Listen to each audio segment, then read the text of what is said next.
Well, welcome to the NMI podcast, and we're lucky today to be joined by Dr. Jonathan Prousky. And before we get started and deep into this conversation around resilience, mental health, and a great many other things tied to this theme, I'd like to give you a bit of background into Dr. Prousky's work and his history. So, he is a ND from Bastyr University, graduating in 1998. He has an MSc from the University of London, 2008, as well as an MA at Yorkville University, 2016. He's Chief Naturopathic Medical Officer at the Canadian College of Naturopathic Medicine in Toronto, Ontario. And his primary responsibility in that role is ensuring the delivery of safe and effective naturopathic medical care to patients, as well as ensuring the safety and effectiveness of medical training within the naturopathic program. His clinical focus outside of his educational roles and responsibilities is primarily around the evaluation and management of mental health problems. And within this context, he's spent over 25 years advocating for patients that wish to receive complementary and alternative means to help their mental health and struggles. He's recipient of a number of awards. He was the first naturopathic doctor to receive the Orthomolecular Doctor of the Year award in 2010, and then was later inducted into the Orthomolecular Hall of Fame in 2017. Importantly, in addition to his educational and clinical responsibilities, he's also a active researcher, and highly recommend you looking up his books, textbooks, and publications. He's the author of more than 60 scholarly publications, several texts, one of which includes the recently published, that's 2025 Clinical Handbook on Stress Management. So with that background in mind, you can see that we're speaking to an expert in the area of integrative care for stress and mental health type management. So a great privilege to speak to you, Dr. Prousky, and I'm really looking forward to this conversation. Me too, and thank you so much, Ben, for having me here. You can just call me Jonathan, and this will be a fantastic conversation because we're going to get into many subjects that I think the audience will find incredibly not only inspiring but helpful. Yeah, no, thank you. Yeah, I agree. I'm really looking forward. And I thought a good place to start would be to share with listeners how you came to specialize in mental health, and what pulled you into this area, and sharing a bit of your journey there. Absolutely. So in Ontario, I can't say specialized because I'm not a psychiatrist or psychologist, but I can say that I focus on mental health. And I would say my journey began because of my own issues. When I was 13, I was incredibly shy as an individual, and I still can be shy, and I'm rather introverted naturally. But I found myself just finding school and talking to teachers and just different experiences to be very anxiety provoking for me.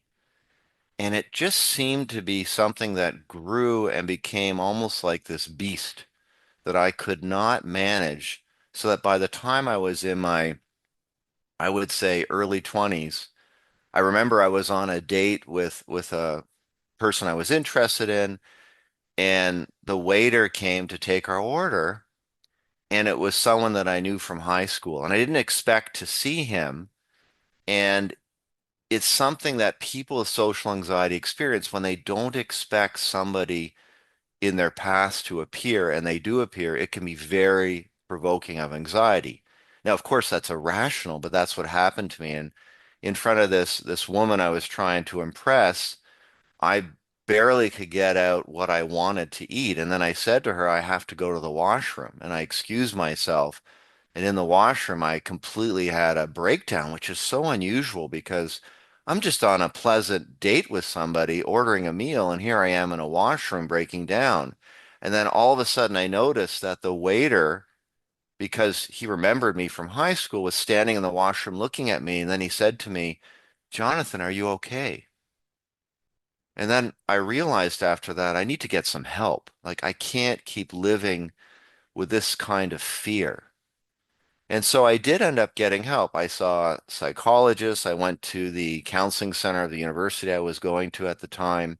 And then I would say ever since then, since my early 20s, I've been working steadfast on my own mental health. And I think it's not surprising that so many people in the mental health field are attracted to it because of their own issues.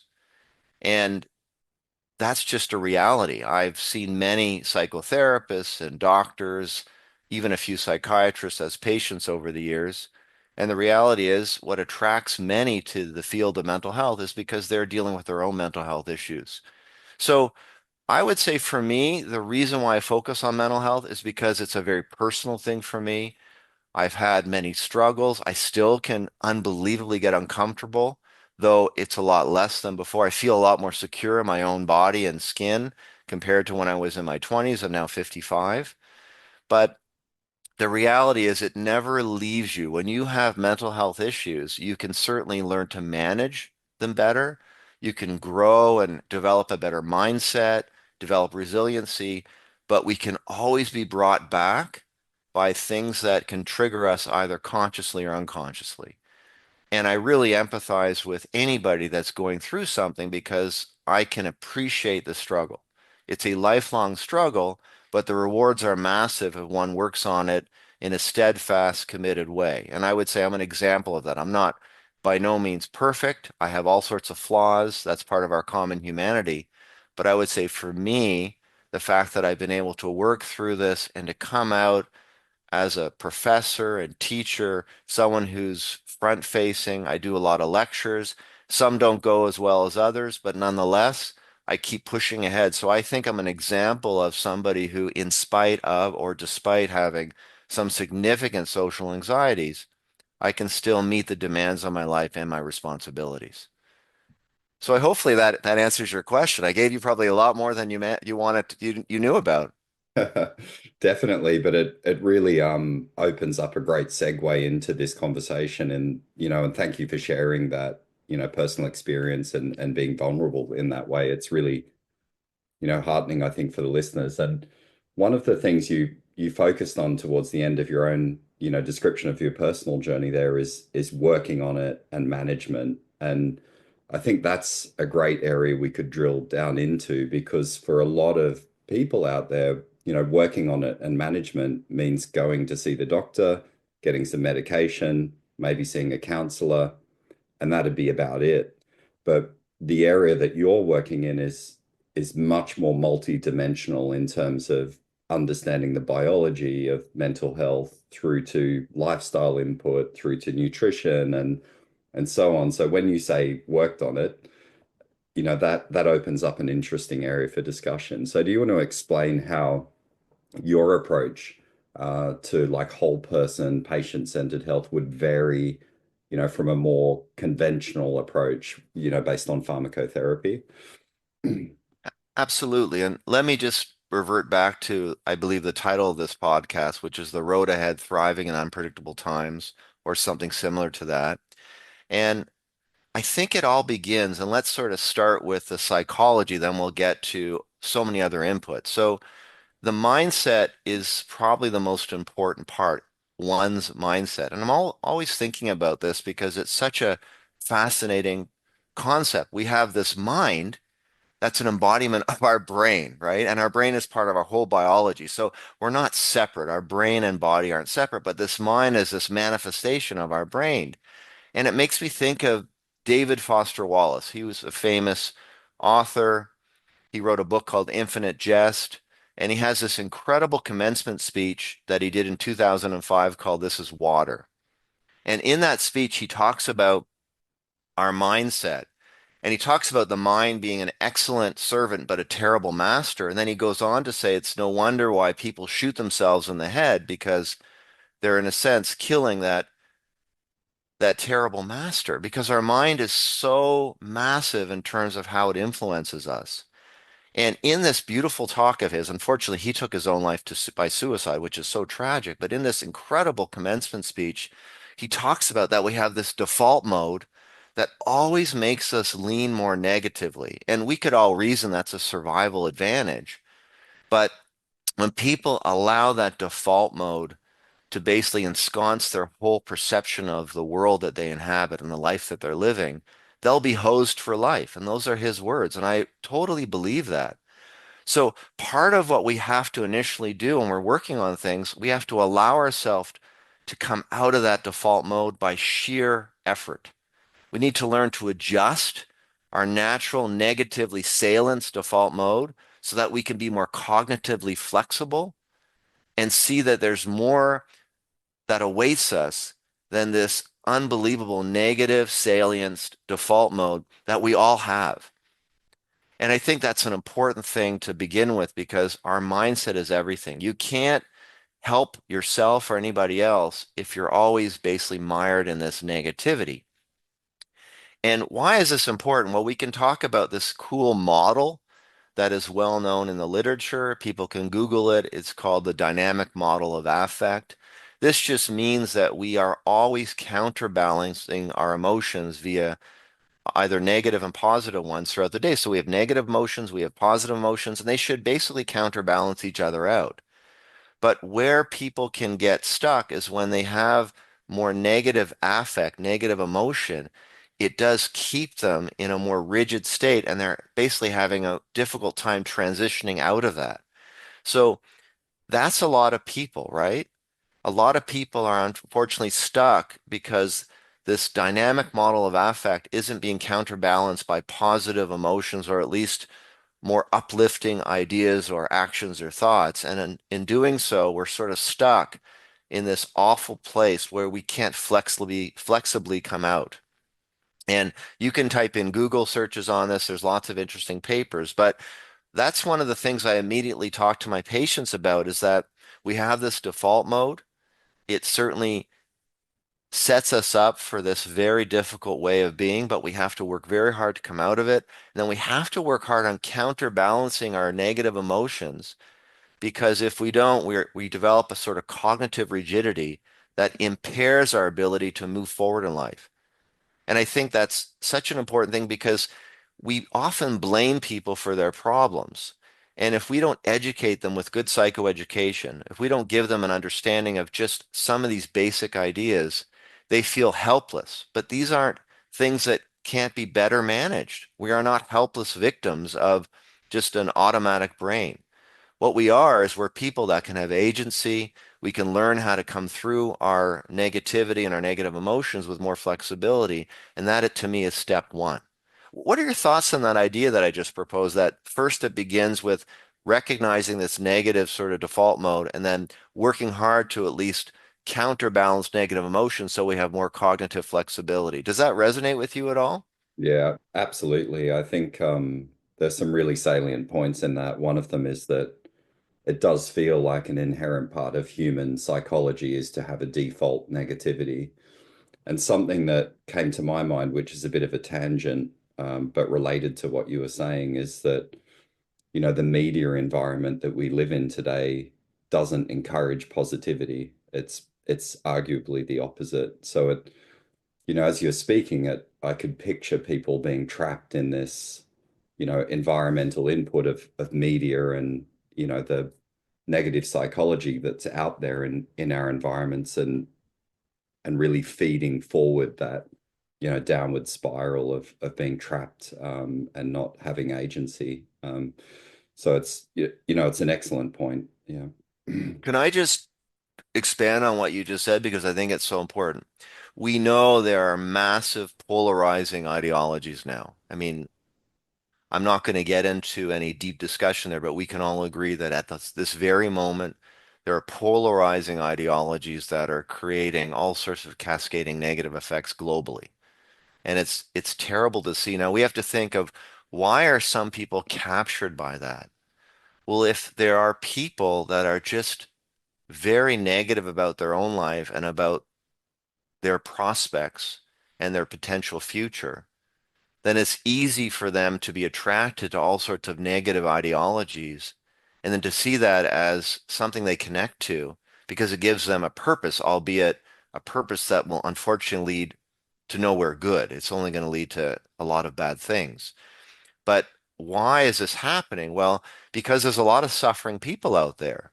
And it's easy to be attracted to something that is very negative and unfortunately disruptive and not good for the world because you yourself are in that same space. So I think you're hitting on something really important. Now, what can we help? What can we do about that? Well, there's a number of things that come to my mind, and we can start going through it. First of all, I think what people need to fully embrace is that suffering is ubiquitous. We have to allow ourselves to realize that our life is not linear. It's going to present itself in a way that does not fit one's personal narrative. If I think about my own life, I've had so many ups and downs, so many things I could never imagine, so many stresses I never thought I would encounter, all because there's no linearity with existence. Anything can happen at any point. And people need to first realize that suffering is part of the human experience. Now, it doesn't have to destroy us, but it certainly has to be embraced as a normal manifestation of living a life.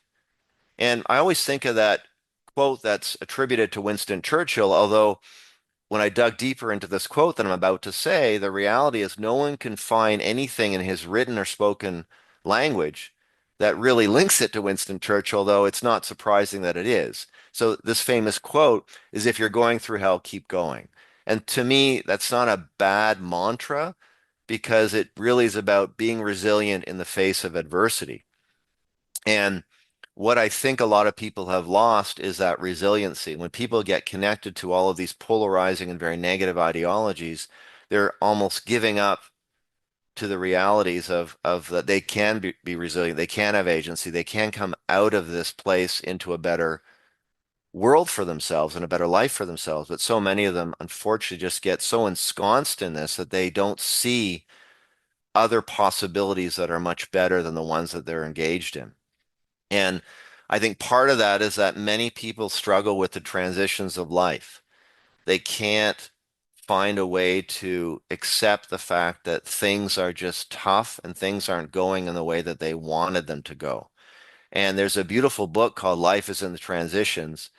It's a wonderful book that speaks to just all the hardships that are inherent in life and how often transitions do happen. So it talks about embracing change, the nonlinearity of life, talks about growth and personal development, meaning in transitions, learning from suffering, all the things that Viktor Frankl spoke about in Man's Search for Meaning, this incredible book that came out of his horrific experiences as a survivor of multiple concentration camps during World War II.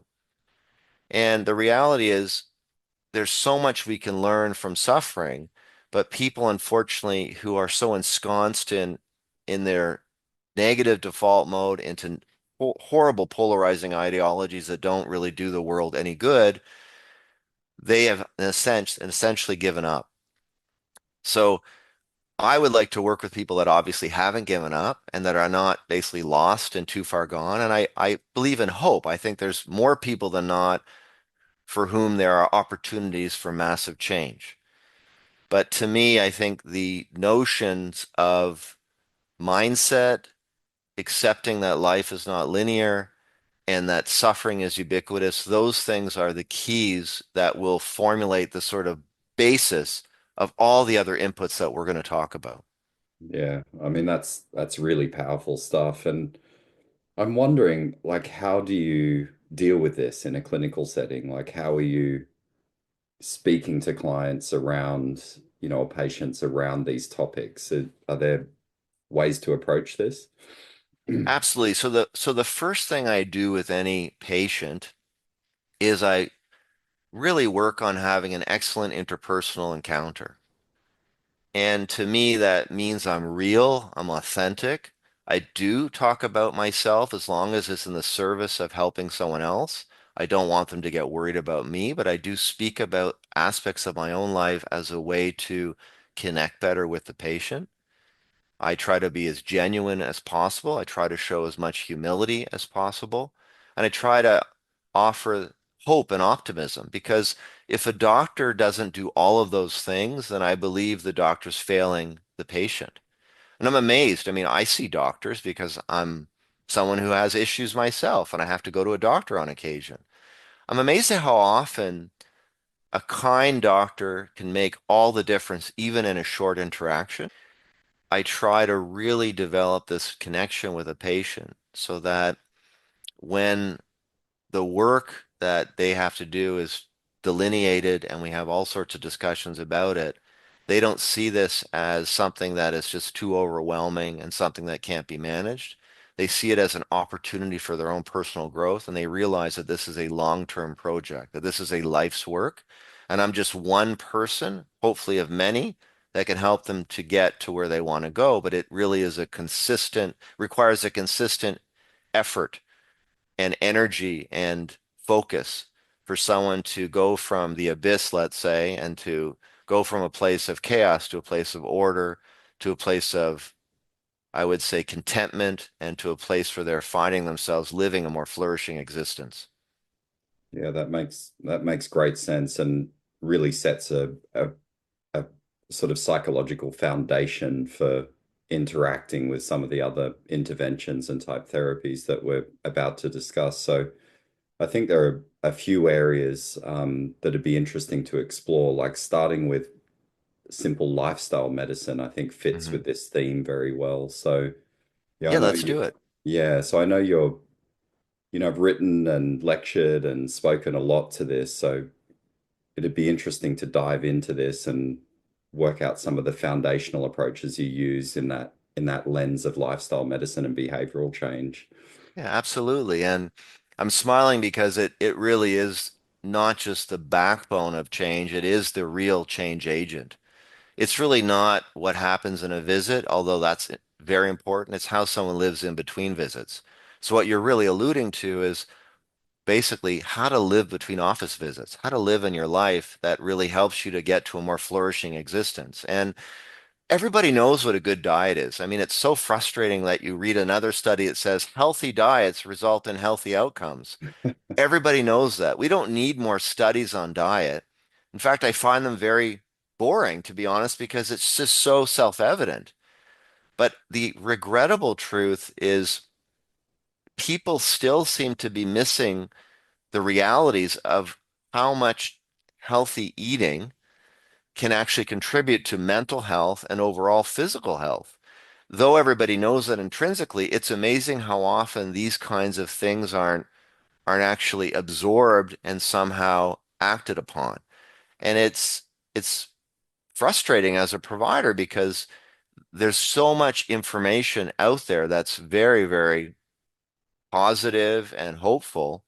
And yet, what is it about just eating better that is so difficult for people? Well, of course, there's more appealing tastes in sugary foods and processed foods, and they're certainly easier to prepare.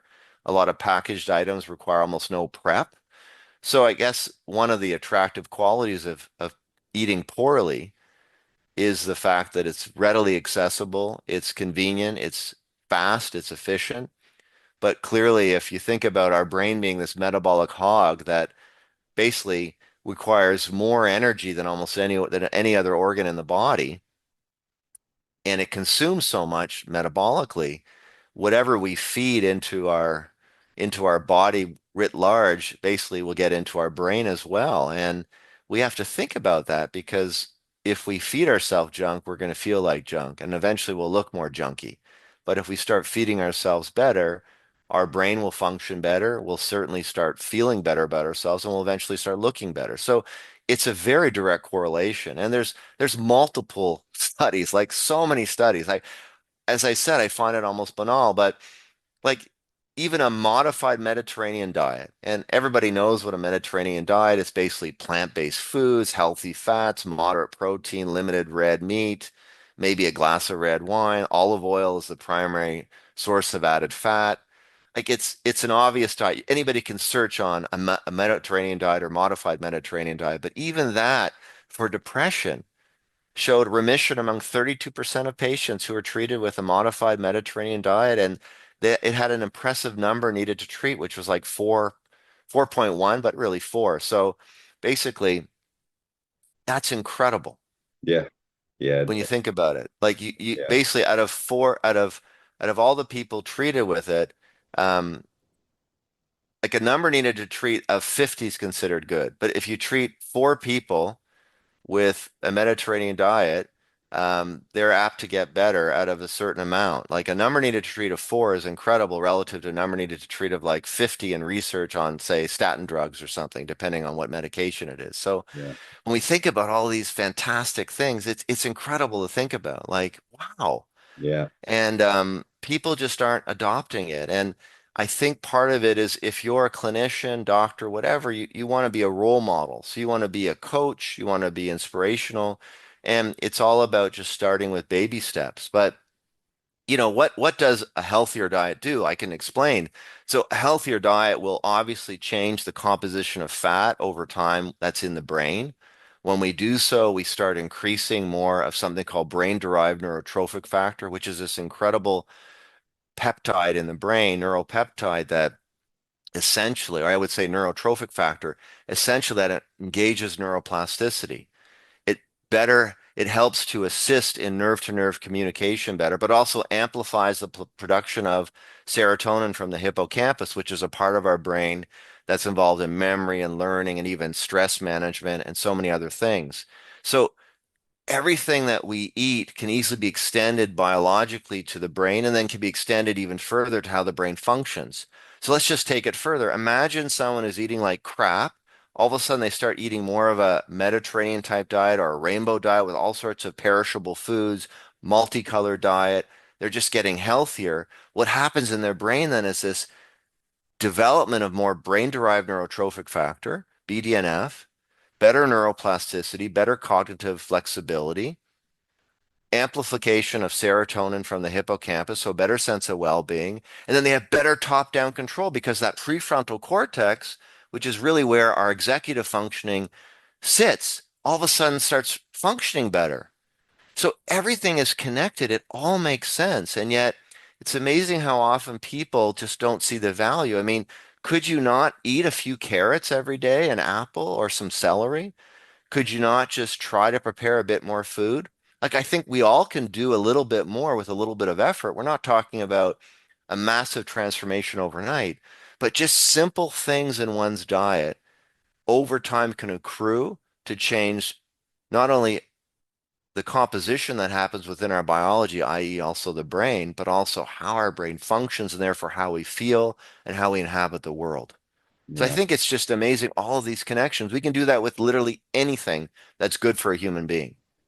Yeah. I mean, that was really eloquently said. And I think tying that story between behavior, biology, outcomes and influences is a, like you say, a really interesting thing to think about. And one of the things that strikes me is that I feel like there's a bit of a disconnect. Like as you pointed out, there's this information is there. There's loads of it and it's extremely compelling. But people are still, popping pills to try and solve problems. And it feels like there's a disconnect in medicine and there's a disconnect in, the popular idea of what it means to get treatment. Is it a pill for this or is it I think people grossly underestimate the power of lifestyle change and diet is, I guess, where I'm going with that. You're right, and the problems are fairly broad sweeping. I wouldn't think that in England and in Ontario or in Canada as a whole, we all haven't been acculturated into that idea that if you're not well, especially if you have mental health struggles, the answer lies in a pill. We've been acculturated into the idea of mental disorder diagnosis, which then has a treatment, and the treatment connects with the brain. It fixes the brain. You should have a better outcome. If only it was that, I would say perfect. It's far from perfect.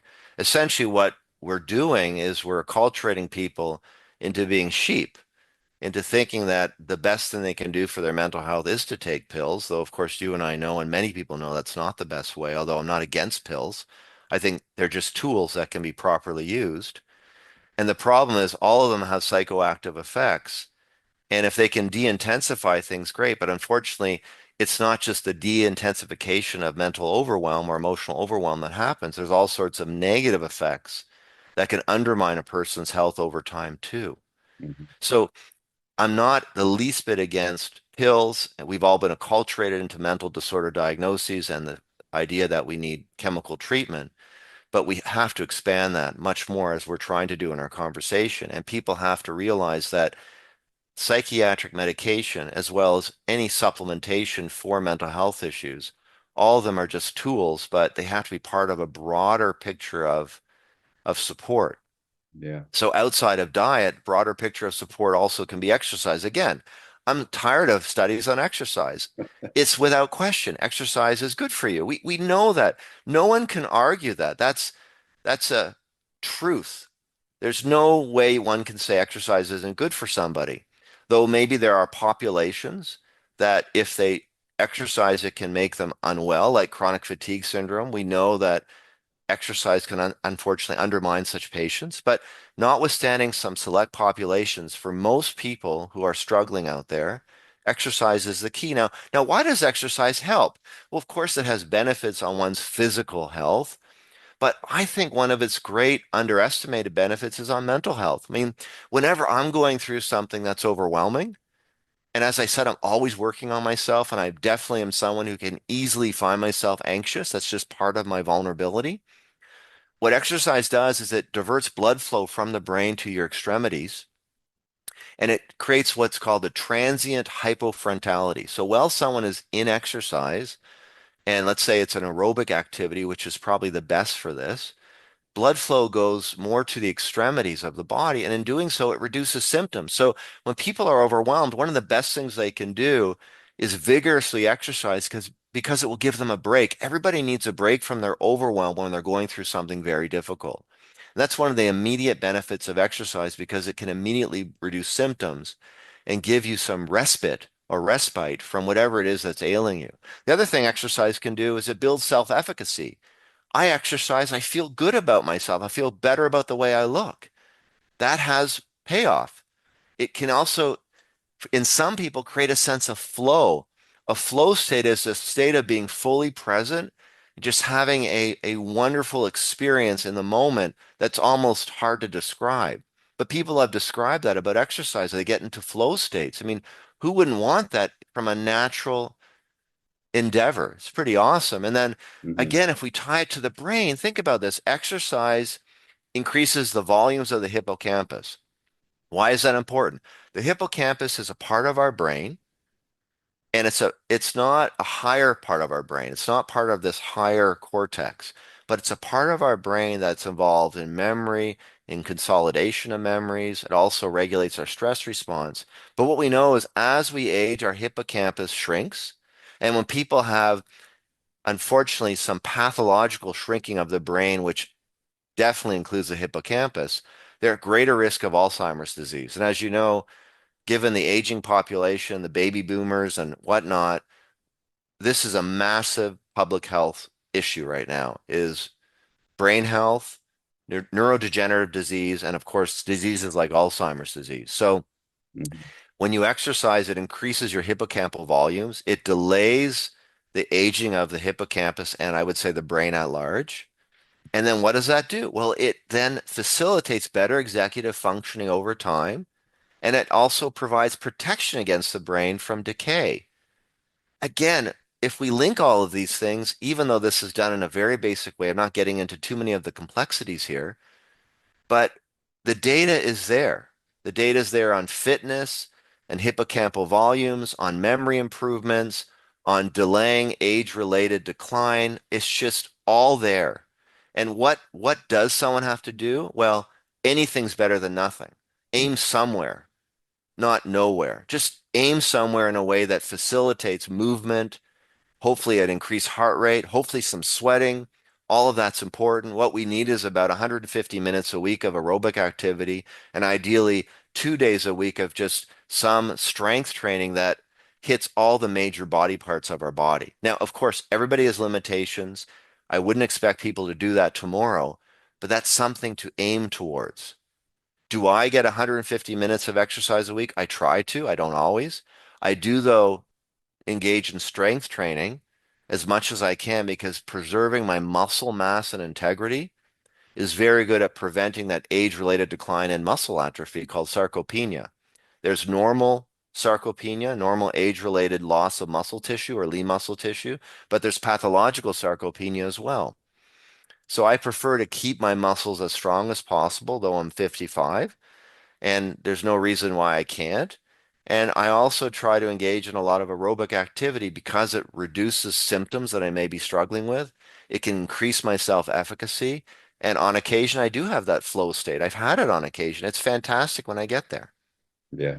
Yeah. I mean, that's so awesome. Like some of the ways you describe how exercise is working to benefit mental health, like that disengagement is a really powerful concept, I think, for healthcare providers and their patients. And, these other benefits as well are, really salient to the topic. So I appreciate that. And can we dive into nutraceuticals? Like, where does that fit in the scheme of things? We've talking about, some really foundational stuff, psychology, food, physical activity. Where do vitamins and minerals and things fit into this picture of whole person care? Yeah, and I will get to that right now. I just want to also note that sleep is also another Oh yeah, highly important issue, and I won't get into the depth of it, but there's tremendous sources of information about what good sleep is, why it's important. I'll just say quickly that with sleep, when we get at least, I would say 7 to 9 hours ideally, though I know not everybody's in that box. What it really does is it helps to facilitate the clearance of beta amyloid. right, And even one night of bad sleep increases the accumulation of beta amyloid, which can really damage sleep, our brain architecture, and give us, again, a vulnerability towards problems like Alzheimer's disease. So sleep is not just good to regenerate, to process emotions, like REM sleep, for example, is where we get good psychiatric care while we're sleeping. It's where our emotional lives get sorted out during REM sleep. So all the sleep cycles are important. Getting 7 to 9 hours are important, but also having good sleep gives us the ability to clear out toxins like beta amyloid. And when we don't get good sleep, that accumulates, it creates damage within the brain, and again, can set the stage again for problems later on and problems with executive functioning. So I just wanted to say that before we get into nutraceuticals, which we will now. yeah, But I think also working on sleep is highly important. Ruling out issues like obstructive sleep apnea, which is highly common nowadays, is important. yeah, Now, let's talk about nutraceuticals. I think in a very pragmatic way, I have lots of colleagues, and I'm not saying anything negative about them, that are highly invested in a tremendous amount of testing. And I think that's fine. I tend to only test when I think it's going to help with gaps that may be missing in my approach, or when something isn't working and maybe there's some things I have to rule out. Maybe I've missed something. But ultimately, I'm not having my patients personally go through a tons of testing in advance of trying some things first, which I think help the majority of people. So I like to be pragmatic, not because my colleagues aren't, because I think it saves money. It reduces economic stress because I'm a fee-for-service doctor, although people have a lot of coverage for the work I do, insurance coverage. But nonetheless, I really try to think of economics as well when I'm working with people. And I know how hard life is and how hard it is to make a good living. But notwithstanding that, what do I do? So once I meet a patient and we go through a lot of the things that we talked about, I tell them there are foundational supports that are good for everybody, that are vitally important. And the reason is why. Well, what's interesting about our body and brain, and let's just say it one biology, our biology is interesting because when we are pushed, when we are stressed, which is extremely common in this day and age, everybody's going through stress. What happens is all of our biology is geared towards survival and reproduction. I know it sounds crazy, but that's an evolutionary reality. And in doing so, all of the essential nutrients are essentially absorbed by the body for those processes in lieu of optimizing health. So, what we have to do with people is we have to give them great foundational nutrition so that we can overcome all of these evolutionary responses that the body has, so that we can hopefully start optimizing the way our body functions, and that does include the brain. So I think everybody would benefit from just a very solid multivitamin and mineral supplement because it covers the bases. We need about 40 essential micronutrients every day, and taking a good quality I would say broad spectrum micronutrient, that's an easier way of saying it, is highly important. I would say extra B vitamins are also foundational. None of these things I'm saying are miracles, but they're all foundational. There's now a very good literature base on B vitamins preventing the decay of basically brain matter, let's say. There's data on B vitamins reducing perceived levels of stress, reducing symptoms of anxiety and depression. And the doses of the B vitamins, in addition to those in multivitamins, don't have to be very large, though I try to push doses at times depending on the patient's response and depending on other factors the patient may be going through. So right away, foundational treatments, a good multivitamin or broad spectrum micronutrient product, extra B vitamins, and then of course, vitamin C. I mean, we don't produce vitamin C. We have to get it from the diet. A dog, likewise, does produce vitamin C. When dogs are stressed, their vitamin C production goes up massively. So, based on a lot of interesting data, we would assume that we need vitamin C to not only moderate our stress response, but to optimize our health. And vitamin C is this very, very good antioxidant, but it does so much more. It concentrates in different areas of the body, like our adrenal glands, like our brain, and it provides definitely biological resiliency in those areas of our body, notwithstanding just how it can psychologically help us. There's interesting research on type A people, very driven people, people that can be quick to arguments, things like that. And vitamin C in 3 grams a day just attenuated their blood pressure response, attenuated their high heart rate response, and also calmed them down a bit. So it's amazing these foundational supports all have broad effects that people don't think about. Then on top of that, omega-3 essential fatty acids. Again, as long as you don't have a fish allergy, though there are now good plant-based omega-3s, but notwithstanding that, they amplify BDNF, omega-3 essential fatty acids. They help with, i.e., neuroplasticity. They help with nerve-to-nerve communication. They also have cardiovascular benefits. And what's interesting is in aggregate, they definitely help with mood. Now, they don't help with mania among people with bipolar disorder, but in aggregate, we can't find data that doesn't say that omega-3s don't help with mood. In fact, almost all the data, when you lump it together in aggregate, definitely shows they enhance mood. And they may have some effects on stress, but the majority of benefit from omega-3, at least on mental health, to me is in mood modulation, notwithstanding some of the very specific biochemical effects that they have. So that's again a foundational treatment. And then magnesium. Magnesium is an incredible mineral that has all sorts of interesting mechanistic effects. Like it helps to offset sort of the glutamatergic system. It's a system in the brain that can unfortunately result in neurotoxicity. So magnesium seems to attenuate that. Magnesium is a basically relaxer of muscles. So it's a good muscle relaxant. Magnesium gets excreted very heavily in our urine when we're stressed. So it helps to compensate for any losses in the urine because of stress. Magnesium also has antidepressant effects. There's a real keen interest in mainstream medicine looking at some of the antidepressant properties of magnesium. So again, that's sort of my foundational plan. It's magnesium, B vitamins, broad spectrum micronutrient, omega-3 essential fatty acids, and vitamin C. And of course, I may add probiotics as well to that. What do you think about just that foundational approach initially? Yeah, it makes a lot of sense. And I like the way you opened up that conversation. I think you were, for listeners who are not familiar with it, you were speaking to Bruce Ames' triage theory, which is this, I am. Yes. yeah, the prioritization of nutrients for basic metabolic function at the expense of higher function, basically, which is a great way to articulate it because it is a very complex topic. And the way you've explained it is very easy for people to understand, I think.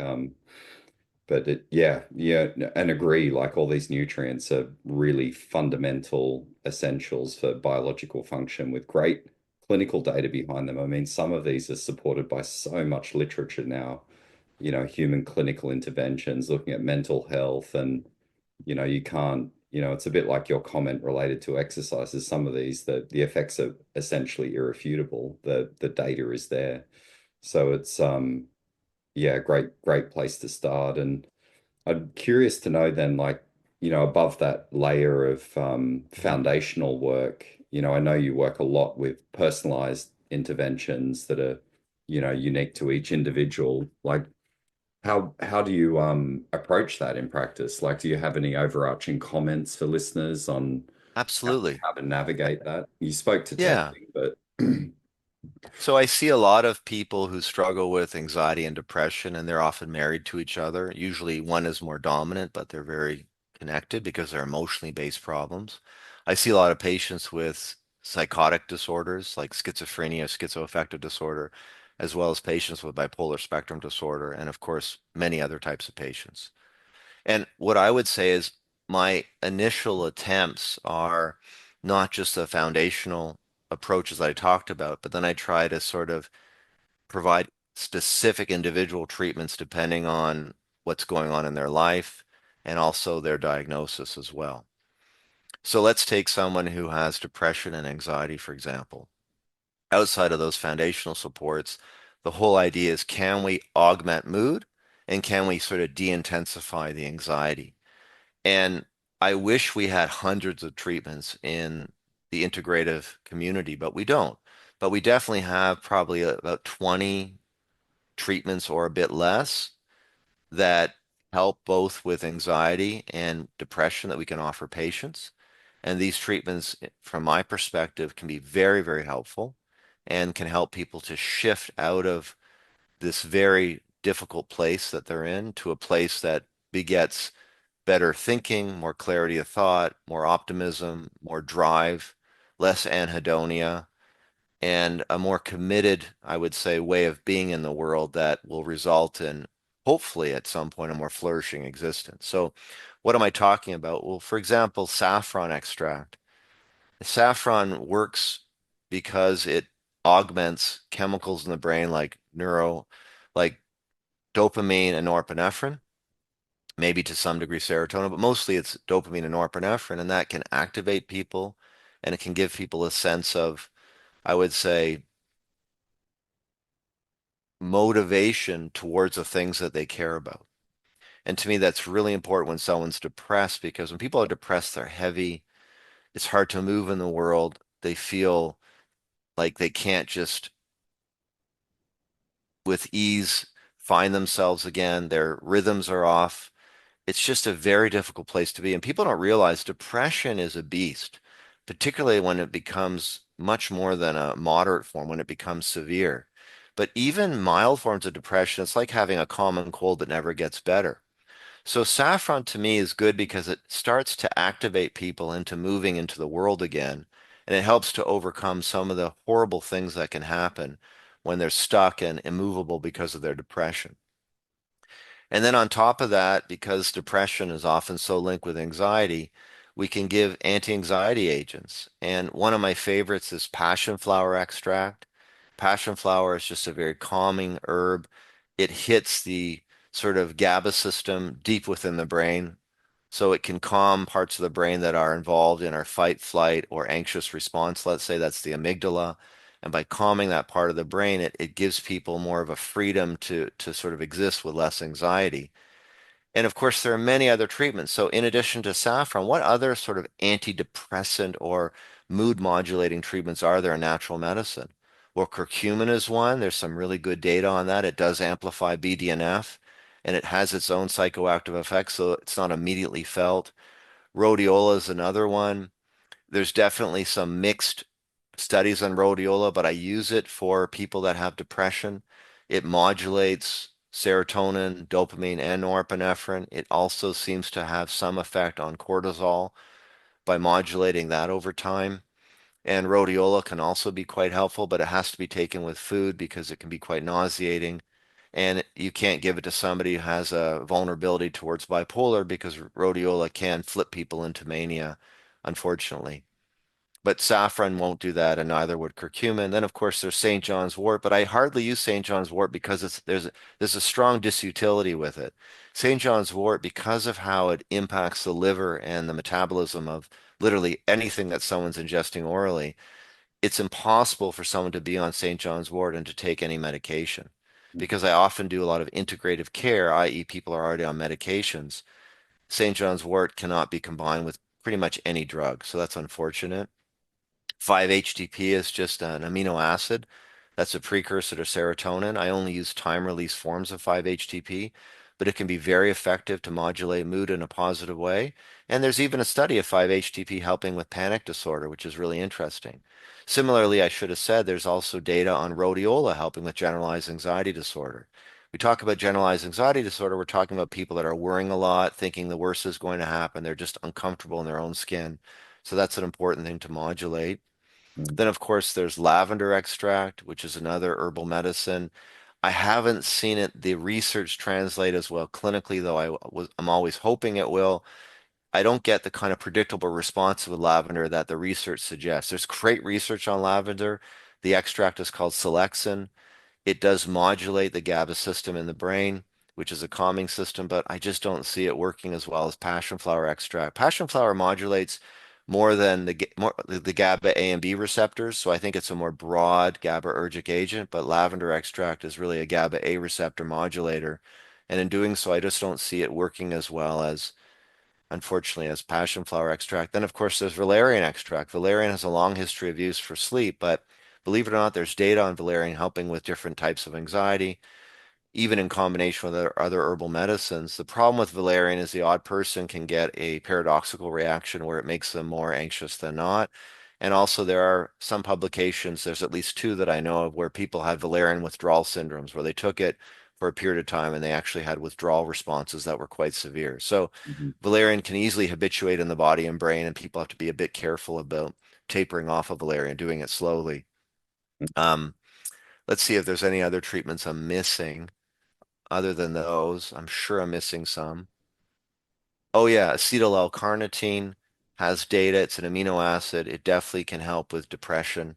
Sometimes people think it's fast acting in a way that ketamine is. I'm not so sure, but there's some data that it has a quick amplification of BDNF and therefore serotonin from the hippocampus.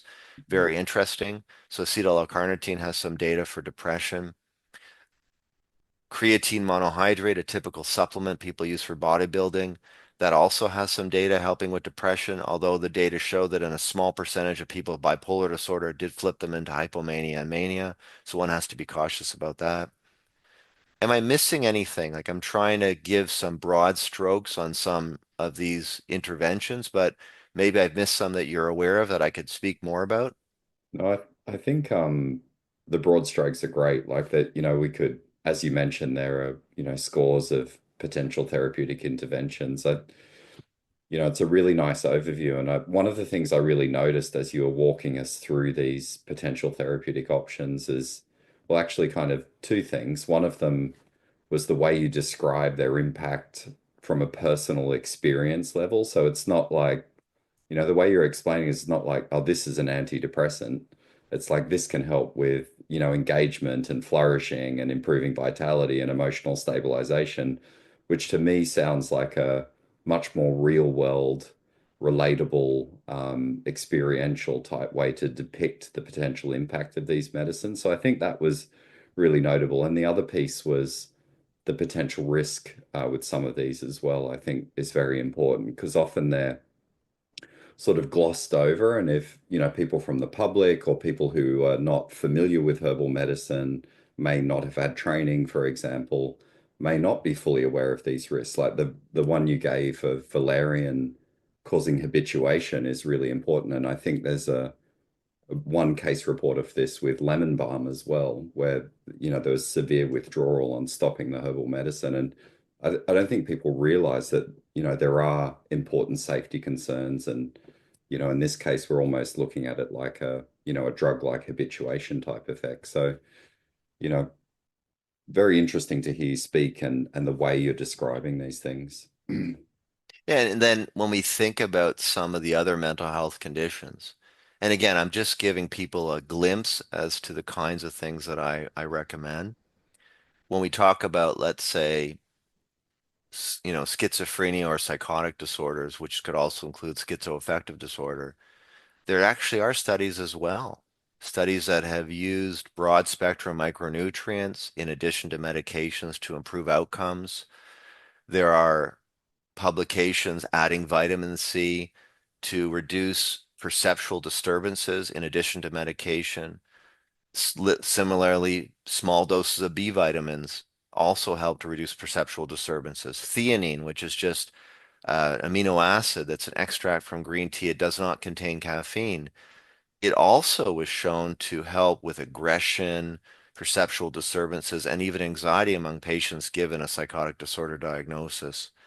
And Mhm. of course, we have an old one that does require more testing, though I use it a lot, which is I use a non-flush form of niacin. And the reason I use that is it doesn't require the same monitoring as just pure niacin would. But this form of vitamin B3 really is linked to the work of the late Dr. Abram Hoffer and how much work he did to demonstrate that there's real therapeutic value in giving patients with psychotic disorders optimal doses of vitamin B3, and I do the non-flesh form of niacin. And what it does is it definitely helps to reduce perceptual disturbances, or what we call positive symptoms like delusions and paranoia and hallucinations. But it also helps to improve functionality, to get people back to a better baseline, to a better place that they can then hopefully live and engage more in the world. Because so many patients with these kinds of mental health struggles, with schizophrenia or schizoaffective disorder, they basically live a very alone existence, very impoverished existence. People have, in a sense, given up. They almost come out of all these experiences with a bit of what I call learned helplessness, which is nothing I created. It's just a very, I think, important term that discusses how people give up in the face of multiple resources to get better. They're psychologically, unfortunately, beaten up so much they don't see the potential of getting better, even though there are many resources that can help them. So when I work with patients with schizophrenia or psychotic disorders, I try to give them a very aggressive approach to de-intensify their very disabling symptoms, to help them to regain not only more of who they are, but also better functionality. And in time, it often can lead to less medication, but not no medication in most cases. And the idea is to get them back into the world, not keeping them isolated, impoverished, and existentially wounded. And then when I see patients with bipolar disorder, the same thing. Patients with bipolar disorder struggle because the medication often makes them not feel the way they want to feel. And I can appreciate that. That's like a lot of issues that people have with medications, but particularly the bipolar group of patients. Because who wouldn't want to exist in a sense in a higher state of being? But unfortunately, when you're in that higher state of being, you're disinhibited, you make poor decisions, you may create problems that when you're through those problems and you think retrospectively, you obviously feel a lot of guilt and shame. So there's a lot of chaos that can ensue when people aren't regulated with bipolar disorder. And it's a very, very severe situation when that happens.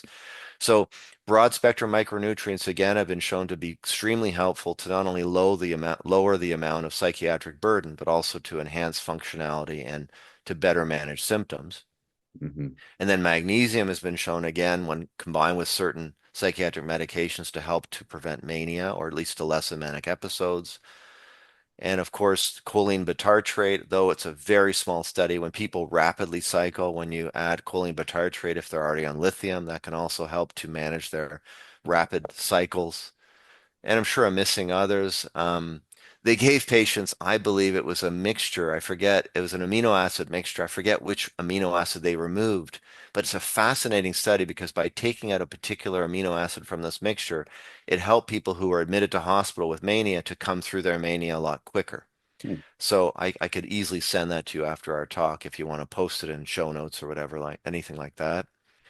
Um, of course, there are other treatments that aren't directly linked to bipolar, but that I mentioned before that can be helpful because many people with bipolar suffer from the depressive sort of phase of their illness that can be very, very overwhelming. So a lot of the treatments I mentioned for depression can be safely used, except the ones that can be linked to mania, which would be like rhodiola and 5-HTP. But saffron has not been linked to mania, or curcumin hasn't been linked to mania. So those things would be safe. Unfortunately, acetyl L-carnitine has a case report of someone becoming manic on that.